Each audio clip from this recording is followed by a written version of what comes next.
Salam əziz şagirdlərimiz, necəsiz? Bugünkü uğurlu nəticələrinizə görə sizləri təbrik edirəm. Niyə uğurlu deyirəm? Çünki siz əgər yarımfinal mərhələsinə qədər gəlib çıxmısınızsa, bu gün siz bir iştirakçı olmusunuzsa, ən azından bir neçə sualı cavablandırmısınızsa, demək ki, siz artıq məğlub yox, qalibsiz. İndi isə bugün 2026-cı il mayın 2-sində keçirilmiş təbiət fənnindən RFM yarımfinal mərhələsində olan sualları birgə müzakirə edirik. Bu mənim şagirdimin testidir və heç bir burada nəyisə düzəliş etmədim və yaxud da silməyə səbrim çatmadı. Sizinlə birgə yoxlayacaq. Əslən yoxlamışam. Sadəcə olaraq müzakirə edirik suallarımızı. Birinci sualda deyir ki, qapalı otaqda uzun müddət tənəffüs etdikdə otaqda qazların miqdarının dəyişməsi hansı halda doğru verilib? Biz bilirik ki, karbon qazını nəfəs alma zamanı, bəli, nəfəs aldı oksigen qazını utduq, karbon qazını xaric edirik. Nəfəs vermə zamanı isə nə baş verir?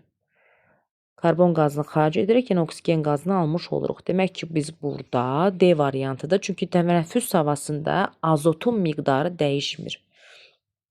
Olduğu kimi qalır. İkinci sualda deyir ki, ipə bağlı metal kürəcik O nöqtəsindən A nöqtəsinə doğru hərəkət etdikcə hansı dəyişiklik baş verir? Təsəvvür edin ki, siz karuselə minmisiniz. Karusel O nöqtəsi karuselin dayandığı yerdir. Və siz orada minib düşürsünüz. Hərəkət etməyə başlayın. Yuxarı qalxanda bir qədər daha çox siz o qədər də böyük bir fərq hiss etmirsiniz. Aşağı enəndə sürət yüksək olduğu üçün həyəcanlanırsınız və adrenalininiz artır. Bu deməkdir ki, O-dan A-ya gedəndə sürət azalır, potensial enerji artır. Yəni burada kinetik enerji potensial enerjiyə çevrilir. Çünki yüksəkliyə doğru qalxmış olur. Üçüncü sual sırf kitab cümləsi, kitab sualı olduğu üçün mən bunu çox da dərinliyə getməyəcəm. Düzgün cavab burada A variantıdır. Sizdən belə deyək də 6-cı sinifin 1-ci yarımildə son mövzularda olan kitab, dərslikdə olan hissədir. Onu daha özünüz də baxa bilərsiniz. Çox da vaxt itirməyək. 4-cü sual deyir ki, həşəratlar haqqında verilmiş fikirlərdən hansı səhvdir? Düzgün cavab burada niyə B-dir? Çünki həqiqətən həşəratın bədəni 3 hissədən ibarətdir. Baş, döş və qarıncıq. Qanadlar bədənin döş hissəsində birləşir. Bəli, bu fikir düzgündür. Xarici skeleti var, bəli, düzgündür. Bunlarda 3 deyil, 3 cütdür, yəni 6 ədəddir. 5-ci sınıq zamanı sümüklərin hərəkətsiz saxlanmasının səbəbi onun düzgün bitişməsini təmin etməsidir. Hansıl təsvir tavarları bir-birlə həmsərhəd deyil deyirsə, burada düzgün cavab D-dir. Niyə? Çünki Naska ilə Şimali Amerika arasında Sakit Okean və Kokos adası yerləşdiyinə görədir. Yəni birbaşa sərhəddə deyil də, aralarında hansısa bir adalar var. 7-ci sualdır ki, doğru olmayan fikri istəyir bizdən. Bu deməkdir ki, burada düzgün cavab niyə B-dir? Çünki suyun donması və əriməsi temperatur söhbəti olduğuna görə burada fiziki aşınmadan söhbət gedir. 8-ci Torağay vulkanının Etna vulkanından fərqləndirən xüsusiyyət deyirsə, Torağay palçıq vulkandır, Etna isə magma mənşəli vulkandır. Palçıq vulkanı yuxarı qalxanda burada magma tərkibli lava axıtmır. Həqiqətən də bu fikir düzgündür. 9-cu sual isə 5-ci sinifin 2-ci yarım mövzusudur. Burada sınma qanununa əsaslanır. Perpendikular istiqamətdə düşdüyünə görə biz burada bu düşürsə bu şəkildə, daha doğrusu buradan düşdür. Mən səhv qeyd etdim. Demək 4-cünü biz burada, qoy bunu silib çaşdırmasın. Burada perpendikular istiqamətdə düşdüyünə görə biz burada 4-cü xətti götürəcəyik. 10-cu sualda isə ardıcıl və paralel birləşmələrini yoxlayırıq. Özü burada qeyd edir ki, lampaların daha parlaq işıqlandığı dövrədəki batareyada enerji daha sürətlə azalır. Enerji çox sürətlə azalırsa, enerji burada itir. Bu deməkdir ki, burada artıq lampa çox parlaq yanır və nəticədə cərəyan şiddəti çox yüksəkdir. Cərəyan şiddəti artır. Çünki cərəyan olmalıdır ki, lampa parlaq yansın. Cərəyan şiddəti də yananda, artanda müqavimət də azalır. Biz də bilirik ki, cərəyan necə əmələ gəldi? Mənfi yüklü elektronların naqildə hərəkəti zamanı baş verirdi və paralel birləşmədə bu daha çox istifadə olunmuş olur. 11-ci sualda vaksin haqqında verilmiş fikirlərdən hansı yanlışdır? Vaksin nədir? Vaksin peyvənddir və bu da düzgün cavab niyə görə deyilir? Çünki mikroorqanizm birbaşa təsir edir, antibiotiklara məxsus xüsusiyyətdir. Xəstəxanaya gətirilmiş xəstənin analiz nəticələrini təhlil etdikdən sonra xəstəliyin səbəbi bitki virusu olduğu müəyyən olunmuşdur. Bitki xəstəlikləri insanlara yoluxması çox nadir hallarda olur. Çox nadir hallarda bu olur. Demək, bu fikir bizə bir şey açar sözdür. Bu virusun xəstənin orqanizmə birbaşa yoluxma yollarını deyir, ha, birbaşa. Bilavasitə deyirsə də biz bilavasitə demək burada hansısa bir vasitə olduğunu göstərir. Ona görə A variantı səhvdir. Həşərat vasitəsilə də yoluxa bilər. Necə? Çünki burada deyir ki, bilmədən hansısa bir həşərat gəlib bizi sancırsa, bəlkə də həmin həşərat həmin bitkidən bizə virus gətirib. Bu fikir düzgündür. Su vasitəsilə niyə görə götürə bilmirik? Çünki götürürük. Çünki niyə o suyun içərisində hər hansısa bir həmin o bitki düşə də bilər və onun qalıqları da qala bilər. Ona görə biz onunla ya məişətdə ya da ki içməli su kimi yoluxa bilərik. Bitki mənşəli qidalarsa birbaşa biz onu yeməklə yoluxmuş oluruq. Hansı nümunədə mimikriya aiddir? Mimikriya nəyə deyilirdi? Özünü müdafiə sistemi olaraq aldığı bir quruluş funksiyası idi. Ona görə də burada niyə C götürür? Çünki bu sırf sizin kitabınızda uyğunlaşma bölməsində sirfit milçəyi ilə demək bal arısının görüntüsündə görmüsünüz orada. 14-də bitkilər hansı qazı qəbul edir? Bəli, karbon qazını udaraq fotosintezdə iştirak edirlər və qlikoz əmələ gətirirlər. Nəticədə oksigen qazı xaric olur. Azotdan isə heç bir halda istifadə olunmur. Düzgün cavab C-dir. 15-ci məsələdə isə deyir ki, biz burada diqqətlə nəyə baxmalıyıq? Xətlərin kəsişməsinə baxmalıyıq.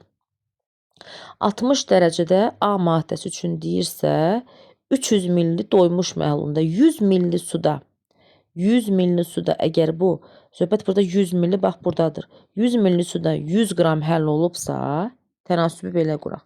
100 millidə 100 qram həll olubsa, bəs 300 millidə nə qədər olacaq? X eləyir 3.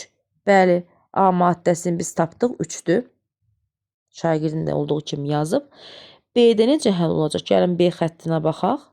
B-miz də buradadır.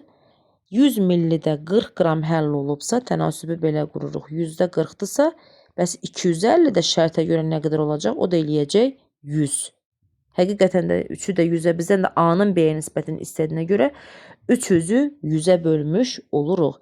Mən buradan şagirdimə səslənirəm ki, sən düppədüz yazmısan. Mən sadəcə olaraq bayaq mexaniki və həyəcandan olduğuma görə orada düzgün cavabı bölmədə səhv etmişəm. Səni təbrik edirəm. Buradan da sənə deyirəm ki, üzr istəyirəm. Sən haqlısan.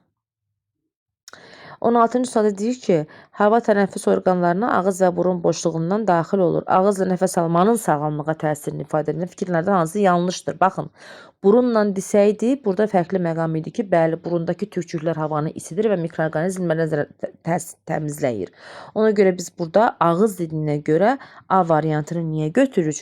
Çünki A-da ağciyərin mənfi yük düşmüş olur. Yəni ağciyər burada havanı nə təmizlənmiş hava gəlir, nə isinmiş hava gəlir. Ona görə çox yük düşdüyünə görə, mənfi təsir olduğuna görə A variantı burada səhv fikirdir. Fəaliyyəti artmır, əksinə azalmış olur. 17-ci sualda deyir ki, hidrogen və oksigen molekulu arasında baş verən reaksiyada alınan və artıq qalan maddənin modeli verilmişdir. Demək, biz görürük ki, burada reaksiyada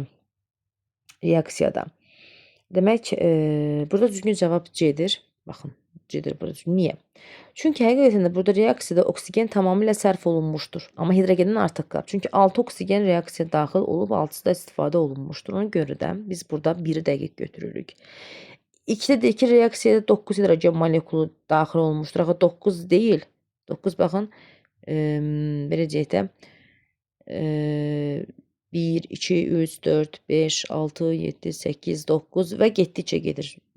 Ona görə bu fikir səhvdir. Reaksiyaya 6 oksigen molekul daxil olmuşdur. Bəli, burada 6-sı daxil olmuşdur. Aha, 6-sı burada daxil olub. Baxaq. Yox, biz üstə yazsaq, hidrogen üstə gəlinsin, oksigen yazsaq, alınır 2 molekul H2O. Burada 2 yazdıq. Burada 2 molekul su. 2 hidrogen. 2'ni buraya yazmırıq. 2'ni buraya yazdıq. Hidrojenə yazdıq. 4 hidrojen burada, 4 hidrojen burada. Aha. Aha, ha, ha, ha. Yadıma düşdü. Reaksiyada hidrogenin artıq qalmışdırıq. Bayaq biz bu fikirdə dedik ki, reaksiya həqiqətən hidrogenin artıq qaldıraq. Çünki biz burada biz bunu görmüş oluruq. Ona görə də burada düzgün cavab C variantı olur. 18-ci sualda deyir ki, səhra şəraitində yaşayan canlıların suya qənaət etməsi ilə bağlı verilmiş fikirlərdən hansı bitki və heyvanlar üçün ortaq uyğunlaşma hesab edilir. Ortaq uyğunlaşma deyir. Demək burada düzgün cavab bəli, buxarlanma səthini minimuma endirməliyik. Çünki yarpaqlarda iynə yarpaqlı ağaclara yarpaqları iynə yarpaqlı olur ki, səthin sahəsi kiçilir və buxarlanma burada maksimum minimum səviyyə enmiş olur. 19-cu sualda deyir ki, gəlin biz burada bu hissələri silək. Çünki bunları görmürük biz burada. 19-da deyir ki, elektrik dövrəsində istifadə olunan iki metallı çubuqda kontakt yalnız çubuq aşağı əyildikdə bağlanır. Nə baş verməlidir və dövrədəki elektrik zəngi işə düşür. Demək burada yuxarıda əgər az istilənən, yəni C və D-nin niyə çıxır? Çünki C-də deyir ki, heç metalın əhəmiyyəti yoxdur və yaxud da metal növü təsir etmir. Niyə ki, metalın bəs biz bilməliyik bu metal necə bir şeydir ki, bu aşağı əyilir. Demək, istidən bu genişlənməlidir ki, bu metal aşağı əyilsin ki, kontakt bağlansın. Ona görə burada düzgün cavab B variantıdır. 20-ci sualda deyir ki, X, Y, Z maddələrin kağız xromatoqrafiyası aparılmış və aşağıdakı nəticələr alınmışdır. X və T maddələri X-in tərkibində var. Çünki deyir ki, belə deyək, birinci ləkə həm X-in aşağısında və ortasında olduğuna görə ona görə biz burada C variantını götürürük. 21-ci isə deyir ki, Alyaska meşə qurbağasının qış dövründə bədənin 60% donmasına baxmayaraq sağ qalması hansı bioloji prinsipə əsaslanır? Bəli, burada B variantıdır. Niyə? Çünki bu həqiqətən də onun bədənində enerji, maddələr mübadiləsisi minimuma enir, amma ölmür və onun üçün istifadə olunur. 22-də heyvanların mühitə uyğunlaşması və qorunma mexanizmlərini düzgün qruplaşdırın. Burada düzgün cavab bəli C variantıdır. Mimikriya və maskalanma quruluş uyğunlaşmasıdır. Mimikriya isə davranışdır. Niyə? Çünki deyək ki, hansısa bir həşəratı çərtkəni, məsələn, hansısa bir həşəratı götürək, bir ağaca qonur, ağacın rənginin fonunda rəngi alır. Bax, onun qorunmasını, davranışını göstərir. C variantıdır burada düzgün cavab. Mis və alüminium naqillərinin kütləsi və həcmi ölçülər cədvəldə qeyd olunmuşdur. 23-cü sualda isə burada riyazi bir hesablamadır. Demək, rho bərabərdir M bölünsün V götürsək, bizdən M-mizi veribdir. Daha doğrusu bizdən sıxlıqlarına görə münasibəti istəyir. M neçədir? 26.9-u biz burada demək 3-ə böləcəyik. Yerinə qoysaq 26.9 bölünsün 3. Təqribən burada cavabı alırıq. Mis üçün danışırıq ha biz. Təqribən götürürük 9. Təqribən biz burada cavabı 9 alırıq. Demək burada 9 aldıq. Alüminium üçün isə götürəndə 18 onun 9-u 7-yə bölürük. 18,9-u 7-yə böldük desə düzgün cavab burada 2,7 almış oluruq. 2,7. İndi baxırıq variantlara. Misin sıxlığı alüminium sıxlığından böyükdür. Bəli, bu fikir düzgündür. Hər iki metalda eyni həcmdən götürüldükcə alüminiumun kütləsi demək böyük olar. Yox. Bu fikir səhvdir. Hər iki metaldan eyni kütlə götürdükdə alüminium həcmi daha böyük olar. Bəli, həcmi burada göstərir ki, böyükdür, fərqlidir. 4-də deyir ki, mis və alüminium metallarını əridib qarışdırdıqda alınan qarışığı sıxlığın misin sıxlığından çox olar. Xeyr, bu fikir də səhvdir. Biz bunların sıxlıqlarını müqayisə etsək görək ki, bu düzgün gəlmir. Ona görə burada düzgün cavab B variantıdır. 24-cü sualda deyir ki, yarasalar səs lokasiyası metodundan istifadə edərək 40.000 tezliklə və 100.000 desibeldən çox səslər çıxardır. Demək, biz bilirik ki, insan 20 və 20.000 Hz arasında səs eşidir. Yarasalar isə 40.000 Hz arasında səs eşidir. Demək, burada düzgün cavab 24-də A variantıdır. Niyə? Çünki səsin tezliyini 10.000-ə qədər azaltmaq bir qədər bu daha düzgün fikirdir. Amma səsin gürlüğünü, mənbəyini nə qədər çox azaltsaq da, nə etsək də bunun tezliyi dəyişməyəcək. Ona görə burada düzgün cavab A variantıdır. Sonuncu sualımıza gəldik. Qrafiklərdə 4 fərqli bir ərazi üçün havanın demək temperaturunun sutkalıq gedişatı verilmişdir. Buna əsasən hansı ərazi suxurun fiziki aşınmasının daha güclü getdiyini müəyyən edin deyir. Demək biz burada bilirik ki, fiziki aşınma zamanı olur da temperatur fərqi. Ən yüksəkdə olduğu üçün ərazilərdə daha güclüdür. Yəni həmin ərazilərdə fiziki aşınma daha güclü olacaq. Başqa sözlə desək, temperatur harda çox yüksəkdirsə, orada daha güclü fiziki aşınma olur. Ona görə bu düzgün cavabımız C variantıdır. Belə əziz şagirdlərimiz, mən sizinlə birgə bunu biz təhlil etdik. Nəticələriniz nə olur olsun, siz qalibsiz. Bir daha deyirəm və siz də əgər daha yaxşı nəticələr əldə etmək istəyirsinizsə, istəyir biologiya fənni, istəyir təbiət fənni üzrə mənimlə əlaqə saxlaya bilərsiniz. Qeydiyyat başlamışdır artıq. Biz sizinlə irəliləyən yollarda istənilən maneəni aşa bilərik. Əsas odur ki, siz istəyin, siz özünüzə güvənin. Mən sizin əlinizi buraxmayacağam. Sağ olun mənim gözəllərim və igidlərim. Sağ olun.